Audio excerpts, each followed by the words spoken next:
Eu já vou chegar chegando e perguntando para você, qual palavra você usaria para definir Silas Malafaia? Aconteceu o seguinte: hoje, dia das eleições, o Bolsonaro fez uma publicação convocando todos os seus apoiadores no sentido de que votem nos candidatos da direita. E disse quem são os candidatos da direita. O Malafaia não gostou e pediu votos contra os candidatos do Bolsonaro, a favor, inclusive, do PSD, do Kassab. Será que isso diz muito? A gente vai mostrar para você quem são esses candidatos dos quais rolou essa briga e essa confusão com o Silas Malafaia. Então, em relação àquela questão do Pablo Marçal, que está todo mundo, vamos pedir desculpa para o Malafaia? Never, jamais. Malafaia, para mim, não representa, de forma alguma, a direita. Outro ponto que a gente precisa é outro recado importante. O Bolsonaro, de forma até de conscientização, ele fez uma publicação. E a ministra do TSE também hoje mandou um recado, inclusive em relação à anistia dos presos do 8 de janeiro. E eu quero que vocês comentem sobre isso comigo. Outro ponto é que foram revelados crimes eleitorais agora. Então, muita coisa está sendo exposta e eu quero você ligadinho nesse editorial. O nosso canal aqui é preparado exatamente para trazer consciência eleitoral para todos. O nosso intuito é que você realmente entenda um pouco mais das nuances políticas. Eu sou o Dr. Sandro Gonçalves, eu sou advogado, então todos os parâmetros jurídicos, como por exemplo, a busca e apreensão que aconteceu com o Gustavo Gaia, eu dei o meu posicionamento jurídico para vocês, de que ela é completamente ilegal por falta de competência. Isso eu mostrei para vocês. Também, eu sou MBA em economia, então tudo que está rolando no Brasil aí, você está preocupado com o seu dinheiro? Eu vou trazer para você. Vou explicar. E o que afeta do mundo aqui no Brasil? Pois é, eu sou mestre em comércio internacional, International Business. Eu vou te dizer. Então, você está nesse canal, meu irmão, é uma boa escolha. Você não vai se arriscar a ser pego de surpresa com essas presepadas dos políticos. Então não esquece de se inscrever não, que é muito importante. E muito obrigado por me receber na sua casa para um almoço, tá? Colocou água no feijão? Que eu já estou com fome. Vem comigo. Vamos começar com as matérias. Sempre o ponto mais importante da matéria é você, tá? Então, hoje é o Bitwave, tá? Que fez um comentário aqui. Valeu, meu irmão. Doutor Sandro, em relação ao Gaia, Gustavo Gaia, deputado, estamos numa terra sem leis. Concordo. Número, gênero e grau. Para a direita, a Constituição já não existe. Faz tempo. Em número, gênero e grau. Ontem, para vocês terem uma noção, o Bitwave, o ministro Barroso, ele contou de um caso, né, falando ali, devagando, durante o... Não gasta muito dinheiro enquanto eles estão lá, né? Como se não fosse muito dinheiro para os cofres públicos, então estavam contando historinhas. Ele contou a história, não me recordo o nome do ministro, de que o ministro estava falando, fazendo uma palestra de como se deve obedecer às leis. Um advogado, que se fosse hoje já estaria preso, levantou a mão e falou: olha, o senhor está aí falando em respeito às leis, respeito à Constituição, mas o senhor está fumando enquanto fala aqui no plenário. E logo, aí tem uma placa de proibido fumar. Qual moral você tem para dizer isso para mim?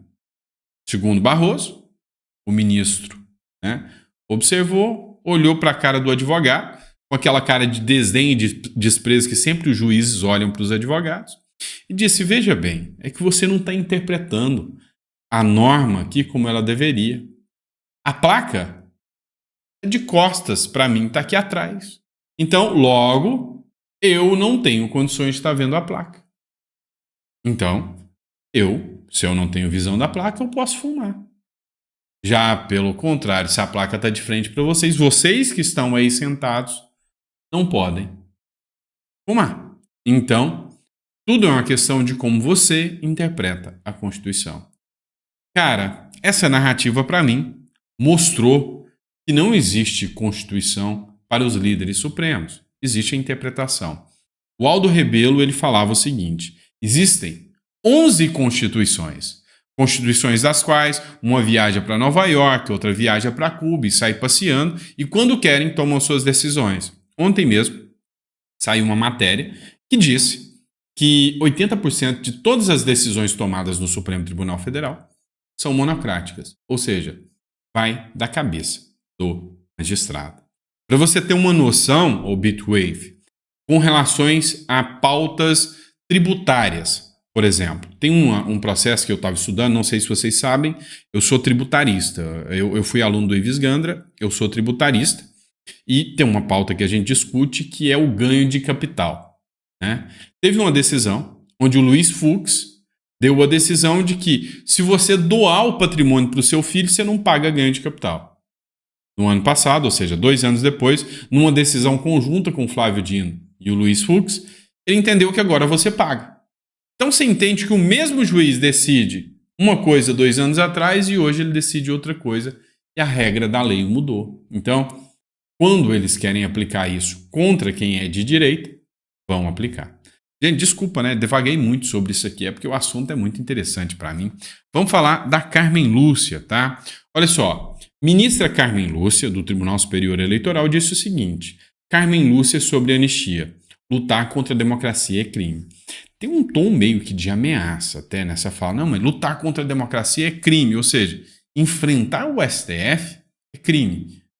Isso seria em relação aos parlamentares que querem anistia? A ministra Carmen Lúcia, do Supremo Tribunal Federal, diz que lutar contra a democracia é crime no Brasil. A magistrada comentou a anistia dos envolvidos nos atos de vandalismo nas sedes dos 3 poderes, de 8 de janeiro de 2023. Durante entrevista à CNN, no Brasil, nessa sexta-feira, dia 25, a ministra afirmou que os envolvidos deveriam ser responsabilizados conforme a lei. Eu concordo, ministra. Número, gênero e grau. E quem discorda da ministra nessa fala é que está equivocado. Todos devem ser responsabilizados conforme a lei. Ponto.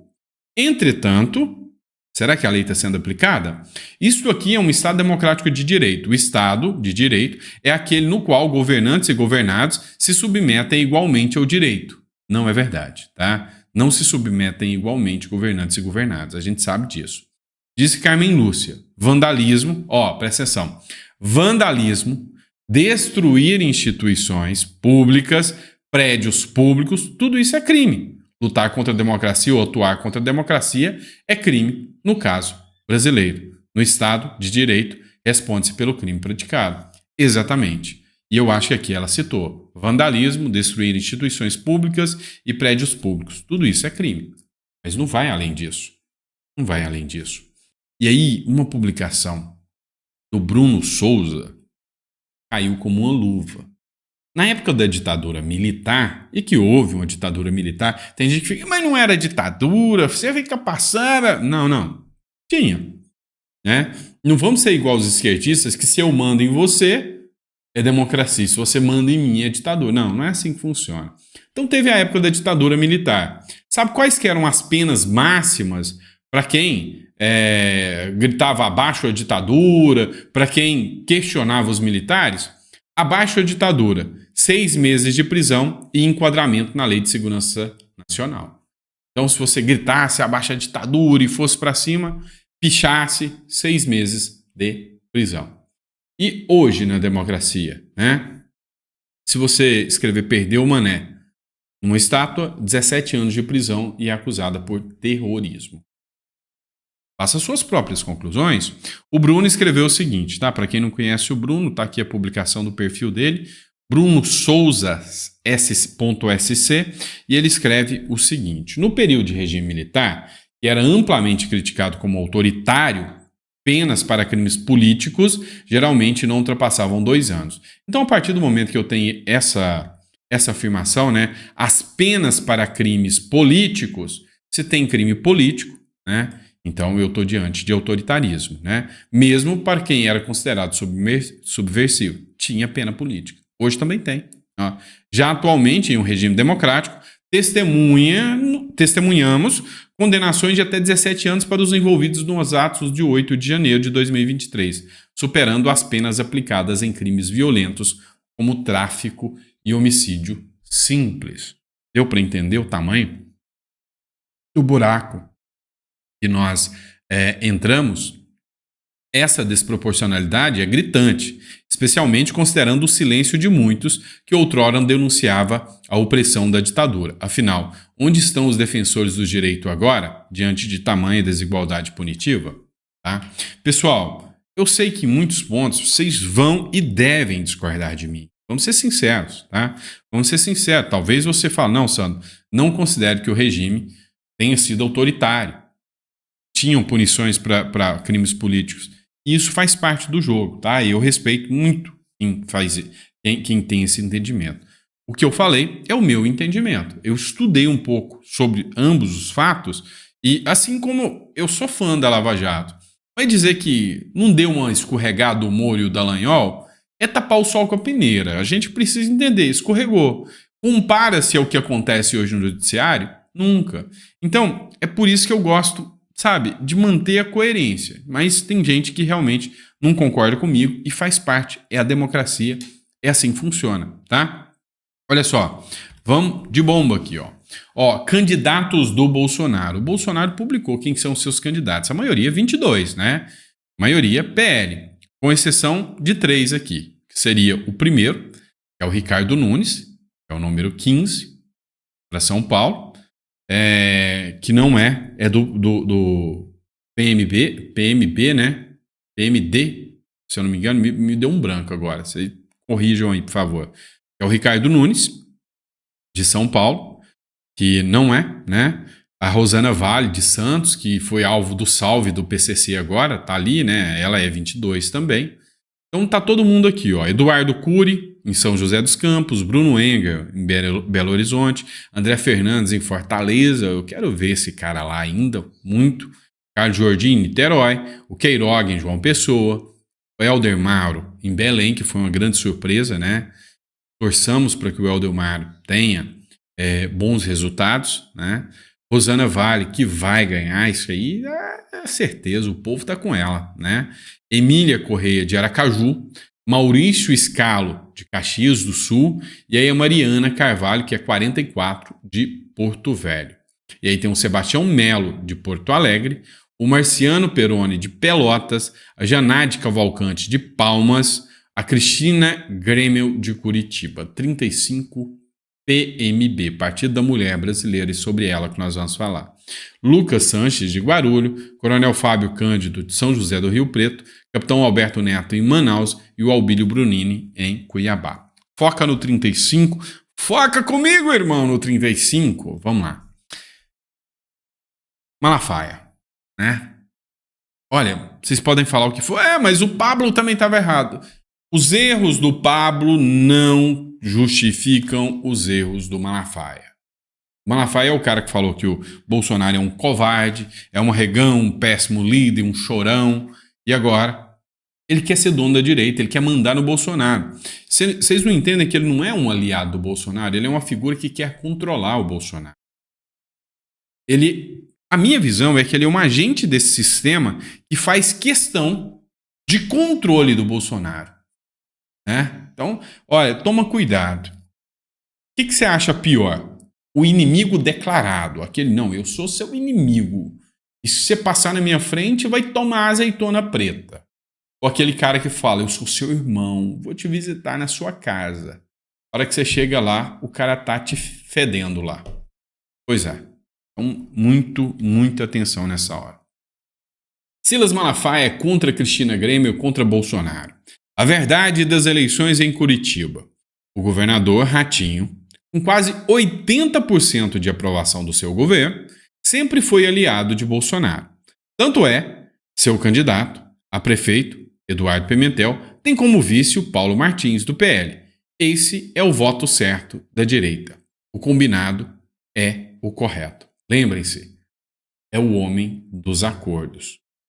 Isso aqui é uma indireta para o Bolsonaro. O combinado é o correto. Se nós combinarmos apoiar o Lula, nós vamos apoiar o Lula. Se nós combinarmos apoiar o Alcolumbre, é o Alcolumbre. Vocês entendem que essa fala do Silas Malafaia diz muito sobre ele? O combinado é o correto. Para mim, expôs aqui bastante sobre ele. O Diego Muguet, acho que é assim que se fala, escreveu: você se acha dono da direita, né? E ainda pede voto pro PSD, na maior cara de pau. Você é muito do sistema. Olavo de Carvalho sempre teve razão sobre você, quando te chamava de oportunista. Curitiba é Cristina Grêmio, a única representante da direita. Tá rolando uma treta pesada, viu?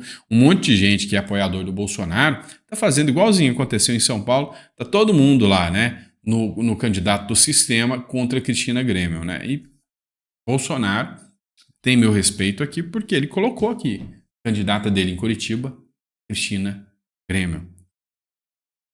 Não sei se eu falo. Vou falar. Deveria ter se posicionado antes, né? Já no primeiro turno também. Mas antes tarde do que nunca. Tá? Antes tarde do que nunca. Parabéns para o Bolsonaro. E aí ele fez uma publicação hoje ainda, né? Que diz o seguinte, só para você lembrar. Desde a posse, o Bolsonaro chamou Lula de larápio, né? Desde a posse, o larápio já endividou o Brasil em 1,1 trilhão.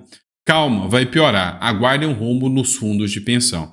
E aí ele cita uma matéria aqui, né? ONGs ligadas a petistas faturam mais de 55 milhões com o programa do governo. E agora, o governo Lula tá de olho, tá de zóio aberto, zóio ligado, né? Nos fundos de pensão. Já foi matéria, inclusive, do Metrópolis. Pessoal, e as denúncias não param de chegar. Tá? O Carmelo Neto, ele fez a publicação do seguinte: além de um evento esvaziado, vários ônibus no interior e pessoas pagas. No vídeo, um cidadão com adesivo do candidato do PT diz ter recebido R$100 para participar do comício de Evandro. Isso é muito grave. Como será que foi feito este pagamento? E o transporte dos eleitores? Essas pessoas estão na prestação de contas do candidato? A verdade é que, de graça, o PT não lota nenhuma Kombi. Né? E aí ele publicou essa matéria, é uma acusação do Carmelo Neto que fez essa publicação. Olha um monte de ônibus, ó, ônibus, não tem nenhum eleitor daqui, ó, tudo do interior. Ó, os ônibus, só ônibus, ó. Tem ninguém daqui, tudo do interior. Vocês são de onde? Da São Queiroz. De onde? É Queiroz. É de Queiroz, lá, de Queiroz. Então, os ônibus. Ó, os ônibus. Por que vocês não vêm? Vocês têm que vir de ônibus? Não, nós viemos de onde? Aí não tem como vir sozinho não, direto assim. Não. Pagando o dinheiro de vocês. Vocês não botam o dinheiro de vocês não pra vir? Não, nós viemos de voltar de onde? Mas e vocês pagando, não dá pra pagar não assim? Vocês... Ah, não, eu tô sem dinheiro. E como é que vocês fazem pra ver? Não tem dinheiro? E eles dão alguma coisa pra vocês? Não. Dá R$100? Quanto eles dão? 100? Quanto é que eles dão? R$100, né? R$100. Olha aí, esse é o PT. E aí fica aí, né? O vídeo que está circulando, provavelmente uma polícia séria vai investigar essa situação, né? Um país sério vai investigar essa situação. Não tem... pode deixar sua risada. Eu sei que você tirou onda com a minha cara agora de falar de país sério.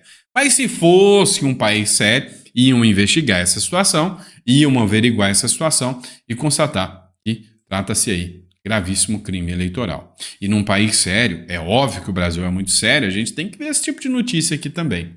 O Supremo Tribunal Federal assumiu a investigação contra os desembargadores do Mato Grosso do Sul acusados de corrupção.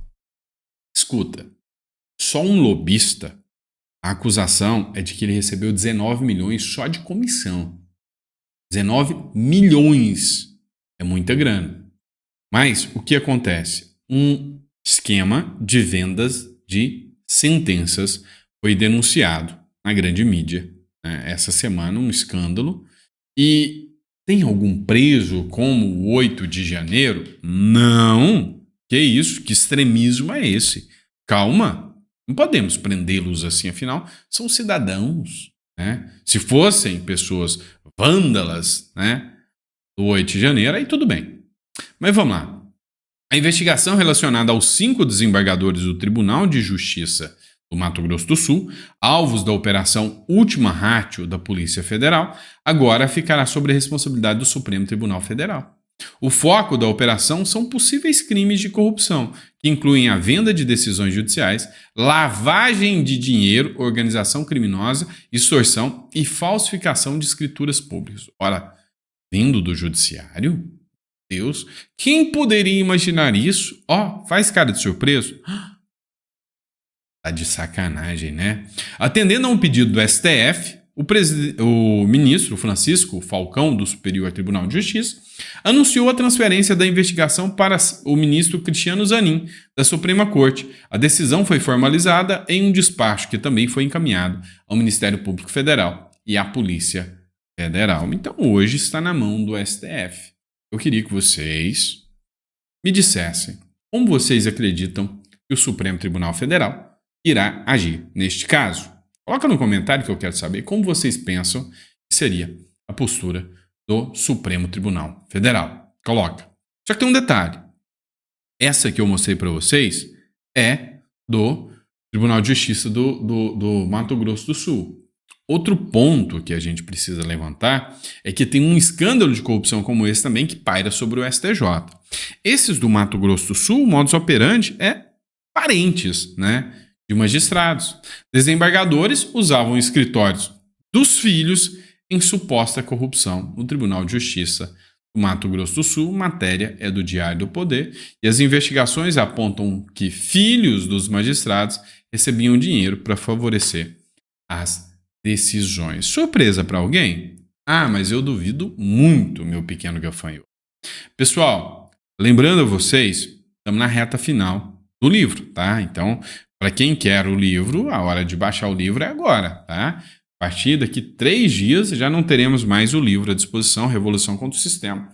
A história do Nayib Bukele, né, e como ele fez ali a revolução contra o sistema lá em El Salvador. E como esse sistema poderia ser aplicado aqui no Brasil? É possível? Não tenha dúvida que é. Então, se você puder dar uma força pra gente, também ajuda o canal, não vou ser hipócrita, né? Também é uma força aqui pra gente aqui no canal. Então, se você puder, dá uma força pra gente. Bom? Obrigado, pessoal. Fica com Deus e eu vejo vocês no próximo editorial. Um grande abraço.